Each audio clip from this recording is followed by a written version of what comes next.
I know I can go out there and make more money if I just completely hustle, right? But I'm never going to get those 18 years back That's with right. my children, ever. In fact, there's statistics that say that, the average American family, in the years after they leave the house, cumulatively, you would spend with your kid for the rest of your life 1 year. Wow. But do you really want to be away during the 18 that you're together? What is that going to cost you? That's so good. And the millions that you might get, is it worth that? And to me, it's not. And I made that decision. We homeschooled 2 out of 3 kids. I missed nothing. Nothing.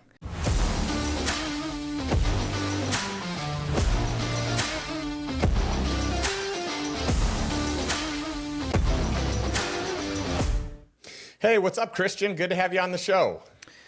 Not much, my friend. Happy to be here with you.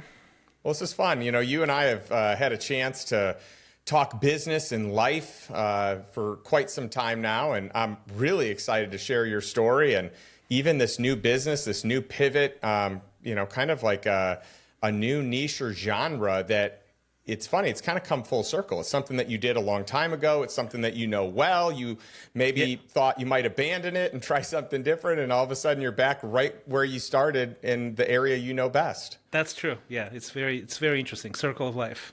No kidding. So I would love to share your story. Like, talk to people a little bit about your story, because yours is really neat. You grew up in Russia, and there's a certain regime and understanding and economy that you grew up with, and then you shifted here. By the way, you had a lot of success while you were in Russia, and so it's interesting that you still came here to the U.S. Yeah. Because I feel like a lot of people with the stardom that you had would have just stayed and soaked in the glory, but you made a big move to come here. So I'd love to talk about your early life. So my early life gets even more confusing because I'm half Chilean, half Russian. My dad's Chilean, so I don't look Russian at all. And essentially my life was going to be in Chile. I was born in Moscow, but my parents moved there. But there was a military coup there. My dad was in a concentration camp. I was like, literally my first childhood memory was standing outside of a concentration camp looking in. They would put people by the thousands in these soccer stadiums because they couldn't fit them into the jails. Jeez. And so I was holding my mom's hand, and she's passing some food through like a soldier, like a guard, trying to get to my dad. And of course, they didn't pass; they just ate the food. But then we ended up sort of in a refugee facility, the United Nations refugee facility, when they released him, and he was lucky to be released in the first place. And that sent us just traveling, went to Germany and Russia and Africa. So I ended up at age 7, going 4 different countries, 3 continents by age 7. Wow. And it's just drastically different cultures, languages, the whole thing. And I basically grew up in Mozambique in Africa, which is Southeast Africa. And I only came back to Russia when I was a teenager. So I saw essentially a lot of drama, right, growing up, a lot of change. And I've experienced poverty, and I saw like a military coup in Chile, civil war in Africa. And then by the time I went back to Russia, I graduated college with a master's degree in economics. Literally the year the Soviet Union falls apart, and there's like tanks in the streets, another attempted military coup. Wow. So it's just this madness. It's like a Forrest Gump sort of situation. And I was just super lucky because as sort of there was this window of freedom in Russia from like 91 to around 2001, like about a decade. And I was very musical my whole life. I was an entertainer, and I'm like, I'm going to give this thing a try. Like everybody's going into all of my buddies were going into banking and international trade, and I was just really bored with that. And I thought, I'm going to give it a try, and everybody thought I was crazy. About a year, I was on national television. In 2-3 years, I was playing sports arenas. Boris Yeltsin used my song as an anthem for his election campaign against the communists, which was another full circle because I grew up with parents that were Marxist, and I was very, very anti-communist by that time already. So that's sort of the wild story in like broad strokes for you. Well, and I don't want people to miss the stardom, the fanfare. I mean, you were you know, what we would call a Hollywood celebrity. I mean, that's what you were there. Yeah. And how did you, like, how did this meteoric rise to fame and popularity happen? I think it was a combination of, obviously, like, it was just there was a need, right, for something like that.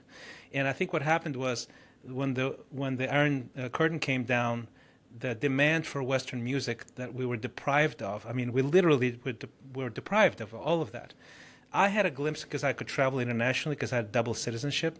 But when we were in Russia, I mean, I was in my teenage years tuning in a shortwave radio to Voice of America to get a glimpse of any like American music because they didn't have any. There was a black market, but anything new, you had to like literally find it somewhere, and they were jamming the stations and stuff like that. It's just terrible stuff, right? So there was this hunger for Western music. And of course, the locals didn't know how to make Western music. And of course, I grew up all over the world. I had this cosmopolitan vibe to me. And so I had talent, I had a voice, I could dance, I could sing, I could choreograph. And when I came out with the thing, you know, the sort of almost like a product, right? And of course, I'm an economics major, so I think in those terms as well, right? I would read books about like record label deals and who produced what and how much money they got and who did, you know, like the behind the scenes stuff I was very interested in. So I approached it from a very Western standpoint, not just as an artist, but this is a product, this is a brand. We're going to be better than anybody else. I mean, we rehearsed for like 6 months before we even auditioned anywhere. And then when we auditioned, we were hired on the spot because we were just better than everybody in that particular genre. So that was sort of, I think, the backstory of why it succeeded. It was luck, work ethic, having the right sort of set of, the right secret sauce to the thing, you know. And yeah, we had like I had three record label. Yeah, they were battling to get me on the contract. By the end of year one, I was on national television. Wow. And so why leave all that? I mean, it seems like as a young person, this is everything you could have ever dreamed of, right? So why leave it behind? What? You know, that's I've thought about this quite a bit, obviously, right? Because it comes with risk. If you have something certain over here that's succeeding on a high level. But I think that's the choice that every professional, every entrepreneur, every successful person eventually becomes a prisoner of the thing that made him successful.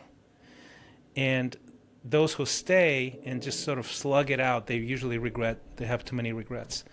But those who are at least self-aware enough to question, do I want to do this particular thing or this particular way right now? And that was sort of my dilemma. I remember very distinctly, I was on a train ride with my crew. It was like a multi-city tour or something like that.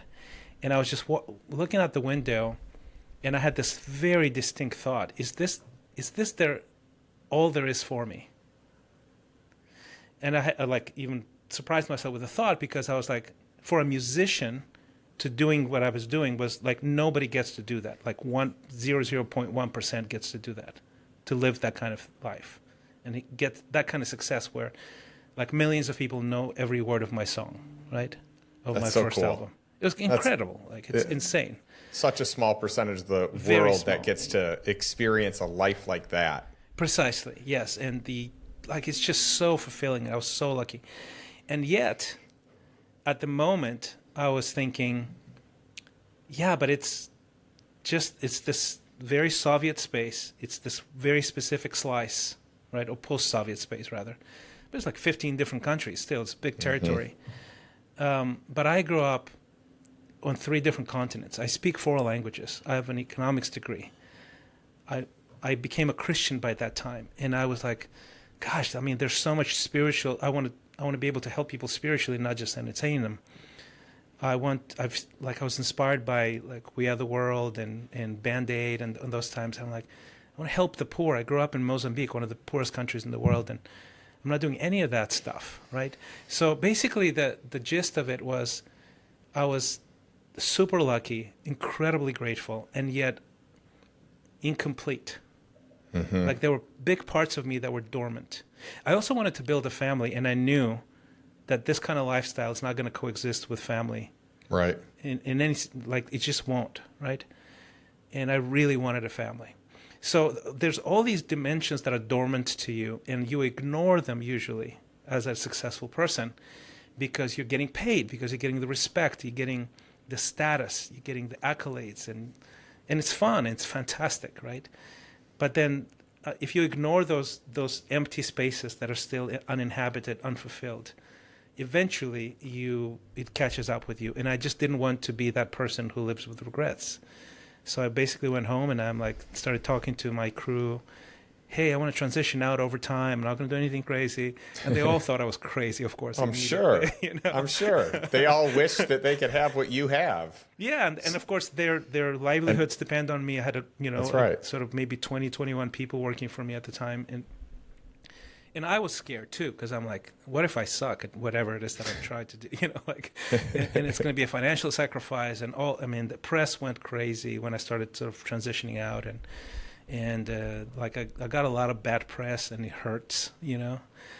So there's a cost to be paid to live a genuine, authentic life and build the life that you want. And that's why I respect you so much, is because that's what you do. You teach people to envision a life that you want and how to create the financial sort of dimensions of that, which to me, I'm actually really bad at that. So I don't know why you have me on the show, because I'm not like, I'm a poster child of what not to do. There's some great lessons we can learn in that too. You know, I love telling people though, the show is not for people that have it figured out. It's the show is for people to figure it out along the way, share the successes they've had, share the failures, so that people can choose to live vicariously and learn lessons vicariously through other people. You know, I love the screw ups, because I'm a screw up, and I love bringing people on that have just made poor choices that have then shifted and pivoted to making better choices in life. And I think that people, like, your story is a beautiful story because you had it all made, but it wasn't, it was like surface level amazing, but deep down, it wasn't, you weren't passionate about it. It wasn't satisfying. It wasn't quenching your thirst for like impact, and yeah, exactly. It's great that you were able to pivot away from that. So I'm so glad to have you on the show, because so many people have had this type of experience, maybe not the stardom thing, but being lost in one space, thinking that you're typecast into this role or into this job or into this business. You don't even love the business, but it's yours, and you don't own it. The business owns you. And how do I pivot to something new? So your story is beautiful for that. And so I love exploring it. Thank you. And while I do think that from the financial standpoint, investment, I want to be like you when I grow up, 100%. Like, I really admire what you do and how you teach other people to do it. But from the perspective of impact, like, I've literally helped thousands and thousands of people in need on 3 continents. I've spoken all over the world in 4 different languages, right? I've been able to work not only in that sort of Eastern European space, but in Hollywood. I had a company for a few years that did music production and music videos with literally directors whose videos I admired on MTV, and I was like hiring them to do work for me now, or working with incredible Grammy award-winning producers in jazz and rock and pop. I mean, none of those things would have happened, right? I was able to do spiritual work as a pastor. I planted churches. I founded networks of churches as well. Like, I've done so much really cool stuff, and that was sort of the thing. It was like, yes, of course, I'm in the 0.1% of musicians who have this kind of life, but there's more to me than that, and there's nothing wrong with being a musician and an artist who wants to do just music for the rest of your life. I'm just not that guy. That's all that, so I felt guilty, so I was like, I'm dissatisfied. I'm like the most ungrateful guy on earth. But then in my core, I was like, yeah, but okay, this is just how I'm messed up this way. But I'm going to pursue a full life. I'm definitely not going to live with regrets. I'm going to build a great family that it's not going to come. My family will come first, and that was a big thing. Is that so many of my friends are just wealthy, exceptionally successful, very, very smart, and they're on their second, third marriage. Yep. You know, and I've seen it a lot too. And the kids, and of course, yours and my friend John Vroman is an amazing guy who teaches people how to be front row dads and be dads that have businesses rather than business people that happen to have a family. That's right. And I just and I of course I have gears, right? I have gears. I have talent. I know that. But when I got married to Deb and we had our kids and all three of them were born over there and we moved to the States, I just decided I'm not going to look. I know I can go out there and make more money if I just completely hustle, right? But I'm never going to get those 18 years back. That's with right. my children, ever. In fact, there's statistics that say that, the average American family or parent in the years after they leave the house, classically at, let's say, 18, cumulatively, you would spend with your kid for the rest of your life 1 year. Wow. And the question is, tough to think through. It really is, right? And it's not bad. I mean, they have their own lives, right? That's totally fine. But do you really want to be away during the 18 that you're together? Like, seriously? Like, what is that going to cost you? Like, that's so good. And the millions that you might get, is it worth that? And to me, it's not. And I made that decision. We homeschooled 2 out of 3 kids. I missed nothing. Nothing. And because of our presence, because of my wife's presence and mine and our love we traveled the world together. We showed them Paris and we showed them the worst, the most depressed shanty towns in Brazil, for example, or Africa. They've seen the world and they grow up these mature, powerful women, right? They're crushing it because they have a worldview that is not fragile, that is well-rounded, they're well-read. They're excellent at what they do in whatever they're in. 2 of them are college, 1 of them is out of college. But all 3 of them are shaped by this experience of 18 years of organic, loving, well-rounded parenting, right? To me, you can't really replace that with any level of income, to be honest with you, right? Or fame. You're so spot on. I mean, I love that you knew you were called to something greater. And something greater, by the way, could have just been a present parent, yes, right? Like exactly. Even just that could be greater because that's the greater impact on the people you know and love the most. But you were called beyond that too, and you were called to have impact on a large number of people, and not just entertainment, but actual impact. Yeah. And I love that. My wife is great about saying, she says this not as frequently today because I think I'm getting it. Like I'm getting better, right? But she'll say, when you say yes to these other things, you're saying no to the family. You might not physically be saying no to it, but if you're not there, yeah, then you're actually saying no. And that's such a good wake-up call for me to say, you know what? That's right. I need to be saying yes to the family and no to these other things because that window is small. It really is. And it goes by fast, and I can see mine shrinking because, I'm down to the last, 6 years. Mm-hmm. So now they're counting more than they've ever counted before, and that's the top of mind. It's like, well, let's say that I miss out on this deal, or let's say I miss out on this experience.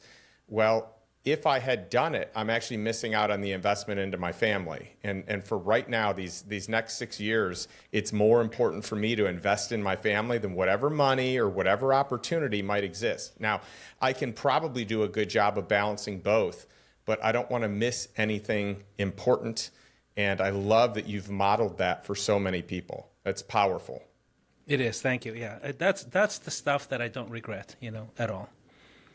It's such the gift just keeps on giving. Like every time the family gets together, you see a different level of love, and I mean the warmth that we have is nothing like the warmth I see in many of my friends' families. Unfortunately, right? Yep. I mean, my friends, my kids' friends want to hang out with us, as parents. That's awesome. And they were like, yeah, we love your parents. You know you're doing something right when that's the exactly. case. Yeah. That's not normal, right? So, but I think all of that is just thanks to saying, look, this is what's important, and it's going to build me up, and it's going to make me a better business guy as well, right? That's right. You know, and just a quick shout out. I have attended your church before. You are a masterful speaker. You're a great pastor. You're great at delivering content and messages. And so I know you're having an impact greater than just the amazing gift of your voice and the music that you created.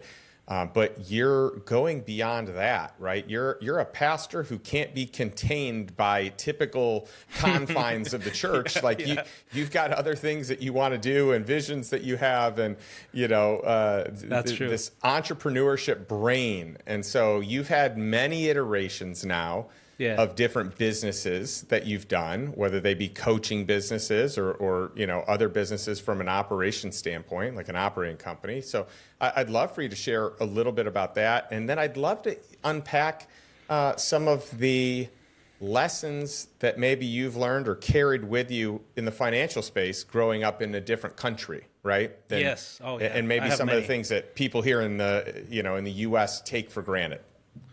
So, yes, the coaching, I'm doing performance coaching. And basically, it's very, very simple.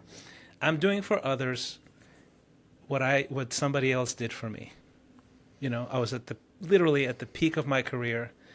I was literally playing sports arenas and stadiums. And I was clinically depressed.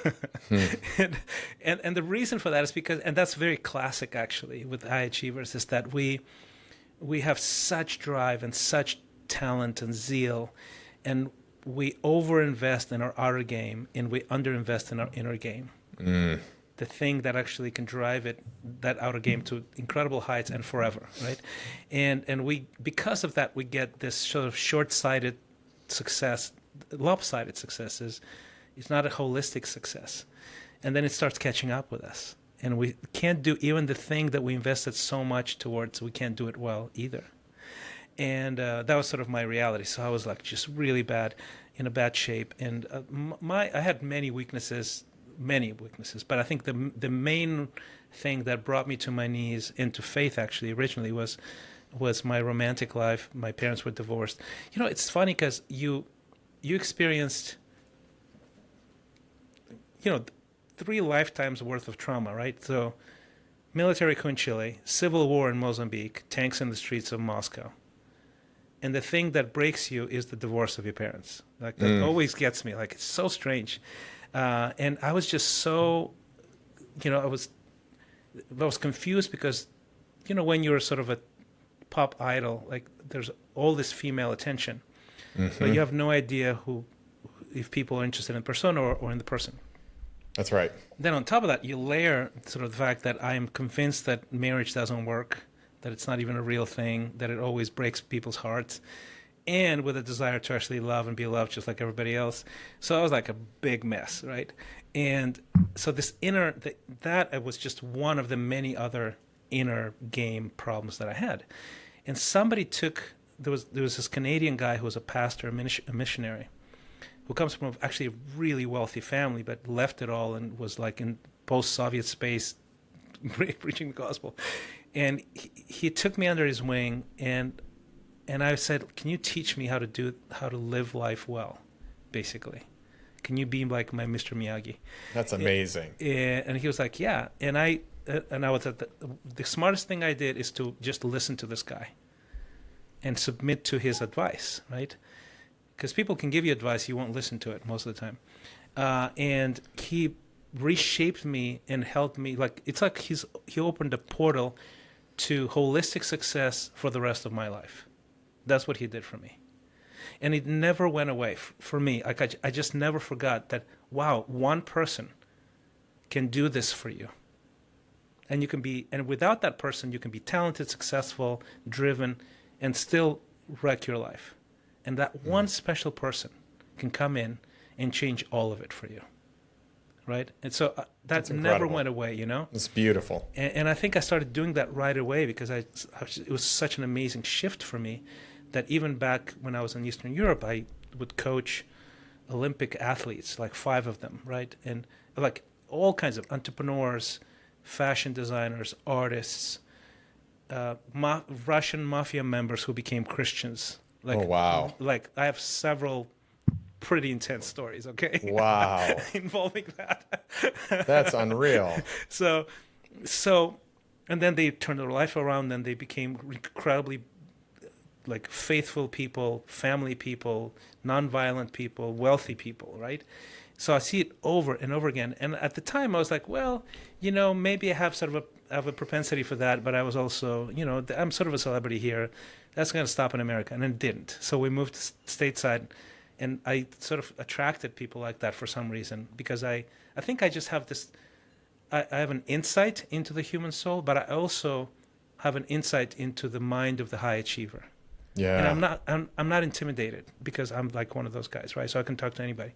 So it's sort of, that's the origin story for Exponential, which is sort of this the brand that I developed, and it's sort of this coaching program. It could be cohort, one-on-one, hybrid, but the idea is basically, how do you get your natural talent and drive and love to building things? It could be businesses, nonprofits, whatever, music, and create for yourself the habits, the high level habits and skills that will sustain your high level goals for life without sort of imploding on yourself, which is what happens with many people. That's basically the core idea of the whole thing. Oh, I love it. Well, and if I understand this correctly, you've built a media company, and this media company, does some coaching, and you coach primarily, at least in the beginning, entrepreneurs. Yeah. But it seems like you've shifted a lot to coaching about personal brands, which you've had a lot of experience with over the years in different markets and different countries. Yeah. And I'd love to even talk about the power of the personal brand and why maybe you feel like you shouldn't have abandoned your personal brand when you did, Yes. but how you kind of came back and said, you know what, I'm going to reinvest back into this again. Yeah, so thank you for that, because we were talking before this, and I was mentioning this to you. Is that so? Basically, what I'm doing now is two things. One, Exponential is a coaching program that helps people really succeed on a high level, holistically, for the rest of their lives. That's basically the goal. On the other side, I have a media company that I started maybe 12 years ago, and we primarily focus on nonprofits and founders of tech startups because of sort of the space that we're in. And we did, media, like very high level videos, like award-winning. We have a small but very award-winning team that does brand, web, video, graphic design, right? So the observation was very interesting. You and I were talking, the irony, right, is that I'm a huge fan of personal brand development, because never in the history of humanity, until literally like the last maybe 10 years max, have we been able to reach anybody, serve anyone, anywhere, at any time. That's right. Never. Like, it's unbelievable. It's a whole new world. It's a whole new world. So to not, and basically personal brand is just reputation at scale. Yes. What problems do you solve? Who do you solve it for? How do you solve it? At scale, so that people they learn to know you, trust you, and come to you for the thing that you do. That's personal branding, right? And the irony, what I mentioned to you, is that when I moved to the States, maybe part of it was just, I thought, I'm just going to do something not glamorous, because that was like, I was tired of it, I guess, right? Maybe, Yeah. I don't know what it was, but I basically didn't do anything personal brand wise for a long time, like maybe 15 years. The first 15 years I was here. Wow. That is a long time. It is a long time, right? And the irony of it is that I know how to do this inside and out. This is literally what I did, so Your early days of personal brand know. and, Yeah, creating content. But it's funny because you were ahead of your time back then. Yeah. And that model hadn't really taken off. So it's actually funny to now be like, wait a minute, this thing that is now Exactly. the thing everyone does. I did this like a decade before this was ever a niche, a thing. Yeah, I know how to do this. So now I'm definitely like, oh my gosh, I'm such an idiot, right? So now I'm, of course, you can see when you Google my name, you see me and I'm podcasting, I'm guest podcasting. Thank you for the opportunity to reach your audience as well.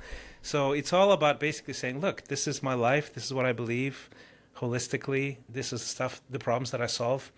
And if it appeals to you, you can get a lot of my content for free. If it appeals to you on a such higher level that you need to work with me, we can talk about that as well. But that's basically the idea of a personal brand. But I think everybody should have one. You don't have to even be an entrepreneur to do that. You can be in the corporate world and have a personal brand just fine. Well, and you can build your personal brand, and it gives you some offshoots to do other things. And if those other things don't continue, you can always come back to that personal brand. Yes. So it provides opportunities. It gives you a chance to venture out, but you can always come back, as long as you're not doing things that are going to tarnish your reputation. It's all about people. Success in life. And honestly, the joy of life is all about people. And if people trust you, they will want to work with you. Well, I love that. And I'm sure there are tons of people listening or watching this that say, hey, actually, I do need to work on my personal brand, or I would like to, take a foot, step in that direction and put a foot forward, or maybe it's I need to clean some things up, or I want to get better. So hopefully people reach out to you on that. Something I thought would be really interesting to talk about.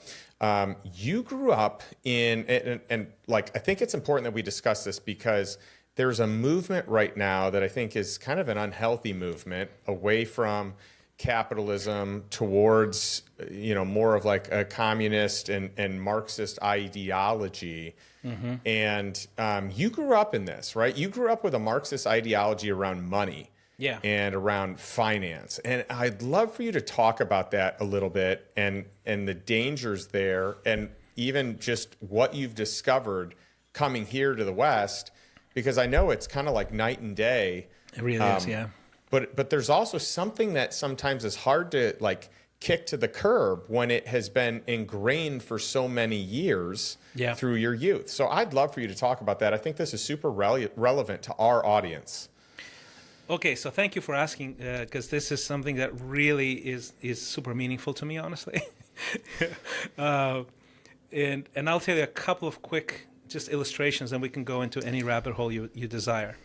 So the first one is this. My parents were these essentially secular missionaries, right? They were in Mozambique, and Mozambique was just gotten independence from the Portuguese powers, and so the locals were running it. No one knew what they were doing.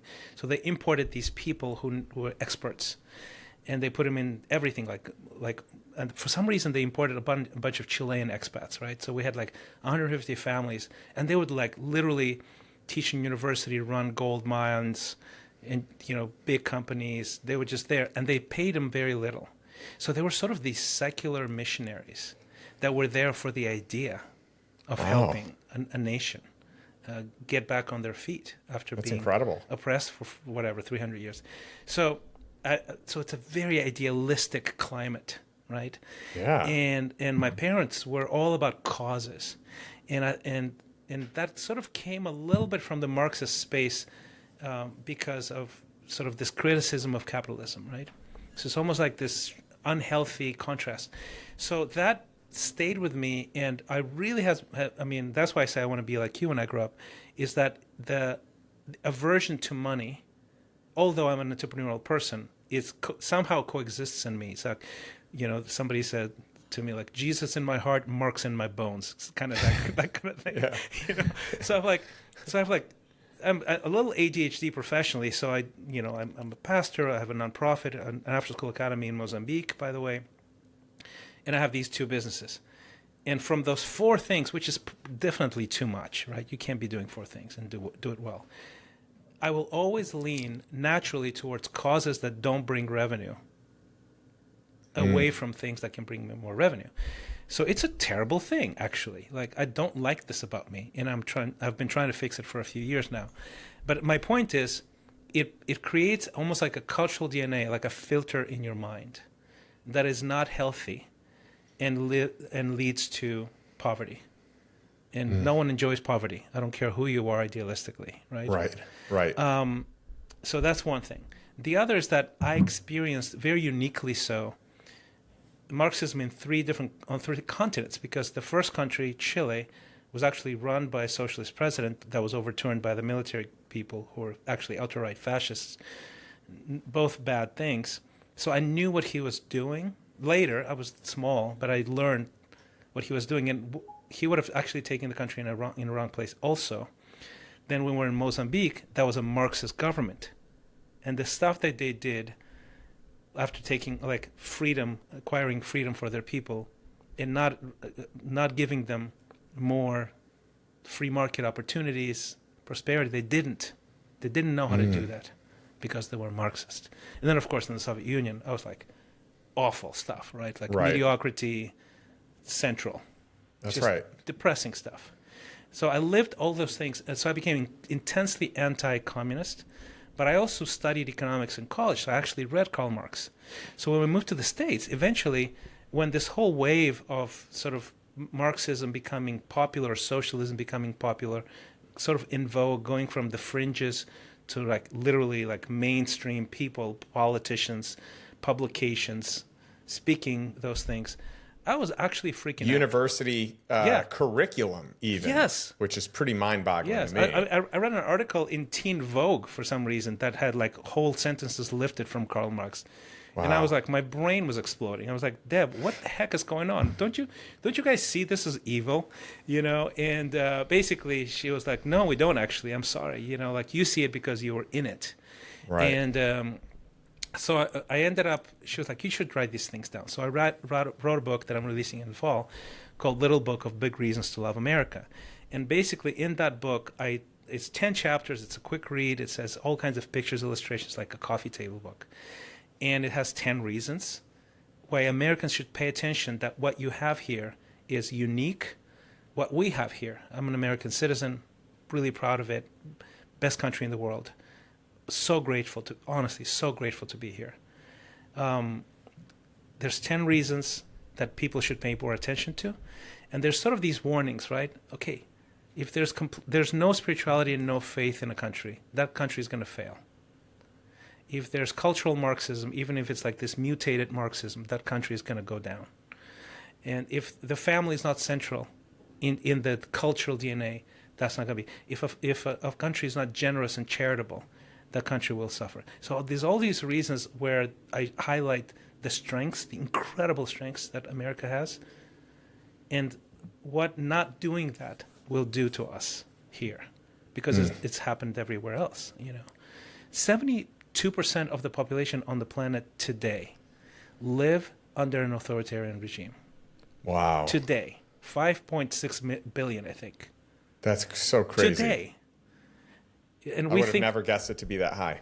Yes, we have this freedom that is absolutely rare and precious, not compared to like 300 years ago, compared to today, the rest of the world.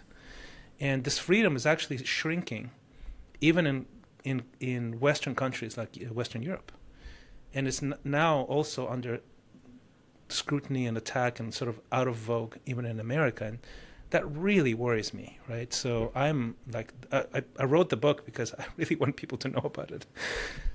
Well, I think it's great that you're sharing your perspective. I think we need more people. You know, it's funny, the people that are coming up with this curriculum and teaching these things, they never lived through it. They're not experts on it. And so it is so head-scratching how pervasive this is and how people will promote these ideologies when they don't have any formal education, they don't have any practical life experience. That's and the right. people that have scream that this is the hugest mistake. And so I love that you're putting this out there. We need to hear more voices from people that have lived it and experienced it, like you. Yeah, thank you. Yeah, that's why I wrote it. Like it has, like the book has no sort of connection to my business, my lifestyle, but it's really more of an act of service to people who live here, hopefully that they would be inspired and more grateful to be here.